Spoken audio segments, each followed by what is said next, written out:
সালাম আলাইকুম। রিকশায় যারা চলাফেরা করেন খুব সাবধানে করবেন। রিকশায় ওড়না পেঁচিয়ে মৃত্যুর ঘটনাও কিন্তু ঘটে। বিশেষ করে নারীদের শাড়ির আঁচল অথবা ওড়না অথবা বোরখার কর্নার, এটা কিন্তু প্রায়ই দেখি যে রাস্তায় ওড়না পেঁচিয়ে যাচ্ছে অথবা শাড়ির আঁচল পেঁচিয়ে যায়। অনেকে কিন্তু মৃত্যুর উপক্রম হয়ে যায়। গলায় যখন ফাঁস লাগে তখন রিকশাওয়ালা বুঝতে পারে, আর তখন কিন্তু আবার সে রিকশাকে পিছিয়ে দিয়ে সেটা খুলতে হয়। যদি একটু লক্ষ্য করে চলা যায় তাহলে কিন্তু এ ধরনের দুর্ঘটনা ঘটে না। আমরা কত বিষয়ে লক্ষ্য রাখি, অথচ নিজের বিষয়ে, নিজের শাড়ির আঁচল কোথায় ঝুললো, নিজের ওড়নার রিকশার চাকায় পেঁচিয়ে গেল কিনা, এই বিষয়টা আমরা লক্ষ্য করি না। আজকে দেখলাম যে মোটরসাইকেলের চাকার সাথে ওড়না পেঁচিয়ে প্রায় মৃত্যুর উপক্রম হয়ে গিয়েছিল।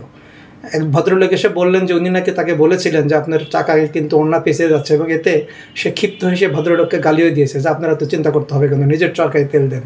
ঠিক এর কিছুক্ষণ পরেই দেখা গেল সেই ওড়নাটাই তার মোটরসাইকেলের চাকায় পেঁচিয়ে গিয়েছে। এই জন্য রাস্তায় সাবধানে চলাফেরা করবেন। নিজের পরিবার এবং সংসারের প্রতি, শ্বশুর শাশুড়ি এবং ননদ ননাসের প্রতি বা প্রতিবেশীর প্রতি যেভাবে লক্ষ্য রাখেন, ঠিক একইভাবে যদি নিজের দিকে লক্ষ্য রাখতেন তাহলে কিন্তু এ ধরনের দুর্ঘটনা ঘটতো না। তাই সকল বন্ধুদের প্রতি আহ্বান, যারা রিকশায় চলাফেরা করেন খুবই সাবধানে, অথবা মোটরসাইকেলের চাকায় বা রিকশার চাকায় আপনার পোশাক পেঁচিয়ে গেল কিনা এই বিষয়টা খুব লক্ষ্য করে পথ চলবেন। আশা করি সবাই ভালো থাকবেন এবং সুস্থ থাকবেন।